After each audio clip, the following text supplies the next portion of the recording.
Hi babies, welcome back to your home parce que vous êtes ici chez vous.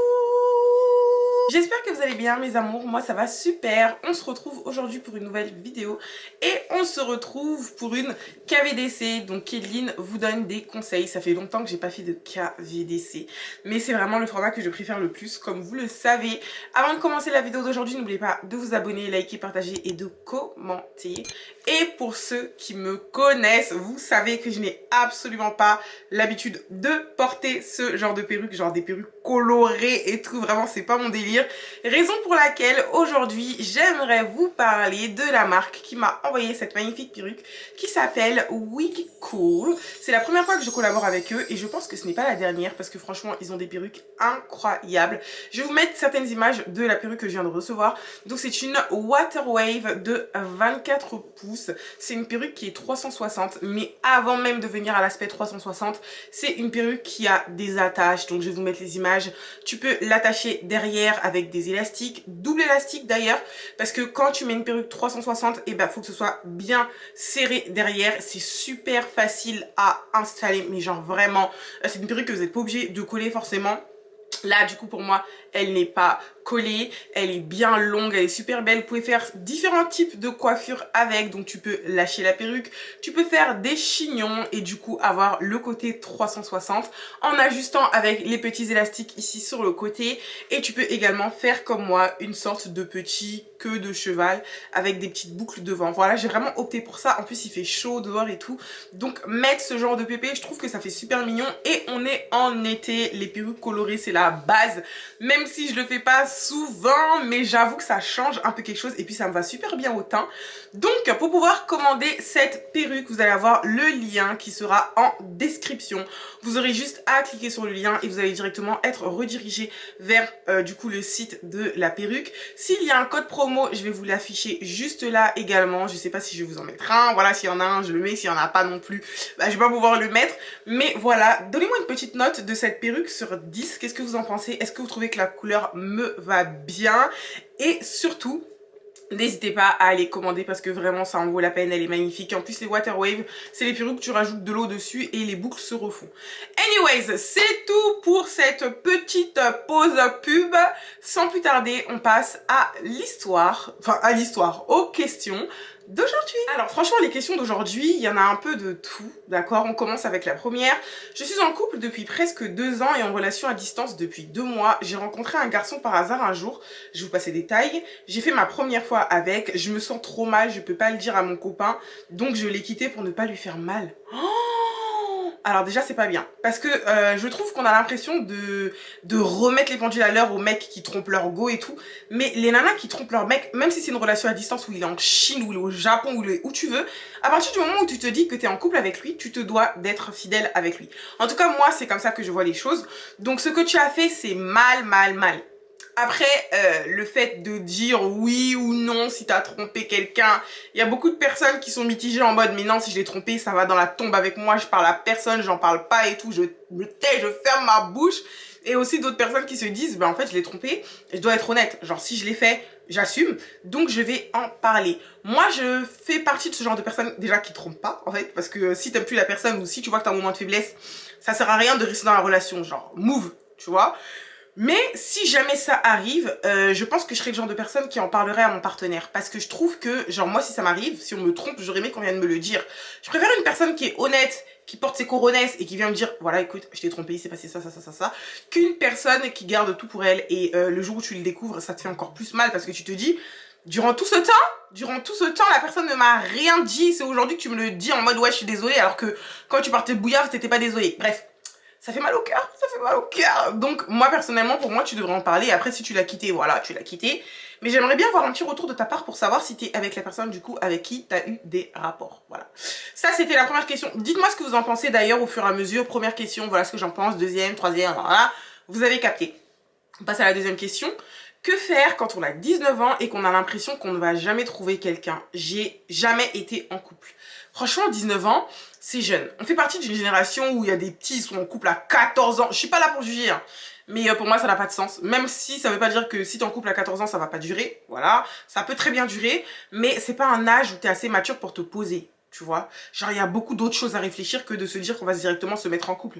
Donc, 19 ans, pour moi, tu devrais profiter de la vie parce qu'à partir du moment où tu es en couple, pas que c'est l'autre qui décide pour toi dans ta vie, mais ce que l'autre personne pense, ça influe beaucoup dans ta façon de faire, dans ta manière d'être, dans les choses que tu veux faire, oui ou non. Donc, pour moi, tu devrais vraiment prendre ton temps. Tu n'es absolument pas en retard. N'écoute pas les gens qui vont te dire « Ah, t'as jamais été en couple, t'es en retard ». Tu n'es pas en retard. Vraiment, prends ton temps et tu vas voir même qu'il y a des personnes qui sont en couple qui sont moins épanouies que toi parce qu'on a tendance à se dire ouais, il y a des mecs et des meufs qui sont en couple, ils voyagent ensemble, ils bougent ensemble, ils font ci, ils font ça, mais c'est des choses que tu peux très bien faire toute seule en fait. Et c'est des choses qu'ils font, parfois même ils sont même pas en cohésion dans leur couple, genre ils vont voyager mais vas-y, la relation elle est fade, il n'y a pas de complicité, genre vraiment. Et aussi les réseaux sociaux. Les réseaux sociaux, c'est un monde où t'as l'impression que t'es obligé de te mettre en couple à partir d'un certain moment. Avec les trucs du style vacation, nanation. Moi, si j'étais pas en couple, franchement, c'est un truc qui allait me foutre la rage parce que je me dis, mais ils t'idéalisent en fait, le fait d'être en couple, alors que c'est pas tout beau tout rose tous les jours. Il y a des moments où c'est très compliqué. Après, ça veut pas dire pour autant que tu vas quitter la relation, mais c'est dur, c'est chaud. Donc, ma belle, profite de ton célibat. Vraiment là, moi si j'étais célib, j'allais profiter. Mais bon, je suis en couple, voilà, je peux pas. Mais vraiment profite de ton célibat, te prends pas la tête. Le jour où ça arrive, ça arrive. Et dis-toi que c'est mieux comme ça que d'être tombé sur des trous du cul à chaque fois. C'est mieux de ne jamais avoir été en couple et au moins ton cœur il est en un seul morceau que d'avoir été en couple avec des petits trous du cul, et au bout d'un moment ton cœur, même si après ton cœur se reconstruit, bah ça fait quand même mal de passer par des déceptions amoureuses. Voilà. Donc c'est mon avis, ne te prends pas la tête. Dites j'ai besoin d'eau, mais on va continuer la vidéo. Dites-moi ce que vous en pensez du coup de cette question. Qu'est-ce que vous lui conseillez? Voilà. La troisième question. Coucou, je suis en couple à distance. Ah oui, il y a beaucoup de couples à distance là. Je suis en couple à distance avec mon gars qui est en Guadeloupe. On a 6 ans d'écart, mais on s'aime beaucoup. Tu penses que ça passe? Sinon, bisous. Alors tu vois, là par exemple, j'aurais aimé que tu me dises il a quel âge et toi t'as quel âge? Parce que si c'est 6 ans d'écart, t'as 15 piges. Et lui, il en a 6 de plus, je suis très nulle en maths. Attends, 16, 17, 18, 19, 20, 21, 22. Ça passe pas. Pour moi, ça passe pas. T'es mineur. 15, 16, 17, 18, 19, 20, 21. Non. Si t'es majeur, ça change la dynamique des choses, tu vois. 20 ans, 26 ans. Pourquoi pas? Même si... Hein, moi, je suis partante pour les trucs avec les écarts d'âge. Il n'y a pas de souci. À partir du moment où vous êtes tous les deux mûrs et réfléchis. Quand je dis mûrs et réfléchis, c'est pas il va venir te dire « Ah ouais, t'as 14 ans, t'es mature pour ton âge. » Ça, c'est une phrase de manipulateur. Le gars ne t'aime pas, il veut juste profiter de toi parce qu'il n'arrive pas à donner... il n'a pas les épaules pour les meufs de son âge. Tu vois ce que je veux te dire? Donc ça c'est vraiment pas une bonne relation pour moi. Pour moi une bonne relation c'est quand vous êtes tous les deux matures, majeurs et vaccinés et que tu es capable de réfléchir par toi-même, que tu es bien indépendante. Tu vois, tu vas pas te laisser avoir par un petit... Donc en soi ça dépend vraiment de l'âge qu'il a, de l'âge que tu as. Mais si tu es mineur, moi personnellement je suis pas pour. Après chacun fait ce qu'il veut. Mais je pars du principe que les mecs majeurs qui viennent chercher des petites minettes, c'est des mecs qui ne peuvent pas serrer les meufs de leur âge parce qu'ils sont pas en place. Donc ils préfèrent aller au level d'en dessous. Ça veut pas dire que ces meufs là sont mieux que toi, non, ça veut juste dire que c'est des nanas qui sont beaucoup plus exigeantes et il se dit qu'en ayant cherché une petite, je vais avoir une petite voiture, ça va l'affoler, genre je vais l'emmener manger au McDo, elle va être en mode waouh, putain il m'a emmené manger, alors qu'il t'a juste emmené... J'ai rien contre le McDo, enfin, vous voyez ce que je veux dire ou pas, c'est voilà quoi. T'auras pas les mêmes attentes qu'une fille de son âge, donc ça dépend vraiment de l'âge qu'il a et de l'âge que toi tu as. Anyways, on passe à la quatrième question. Je sais plus comment faire avec mon copain. À chaque fois qu'on discute, il le prend mal.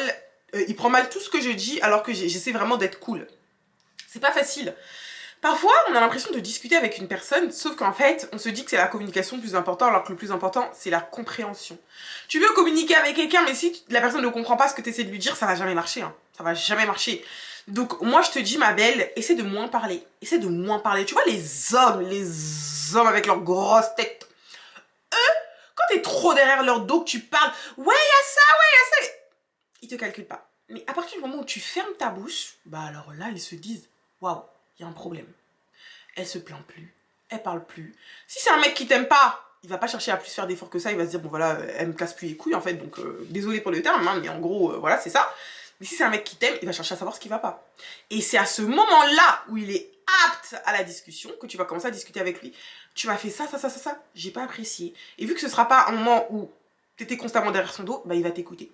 Donc moi, mon conseil, tu parles plus. Moi, mon mec, quand il me saoule, il y a des moments où j'en ai marre de parler. Parce que je suis une femme. Et moi, je suis une nana. Pour extérioriser, j'ai besoin de parler. Vous voyez, moi, je suis le genre de meuf, il est 1h du matin, je vais te réveiller, je vais te dire, ouais, faut... Enfin, je vais pas te réveiller. Tu seras pas en train de dormir, mais je vais te dire, ouais, faut qu'on parle. Ça fait chier, tu vois. Ça fait chier. T'as envie de dormir. Le mec, il a envie de dormir. Donc maintenant, quand ça me saoule, je parle plus. Je le regarde. Oh, ouais, ah, ah. Et quand il va voir que j'ai pas le comportement de d'habitude, il va me dire, bébé, qu'est-ce qu'il y a? Et là, je vais lui expliquer. Voilà. En tout cas, c'est ma petite technique à moi. Dites-moi ce que vous en pensez dans les commentaires. On passe à la 5e question.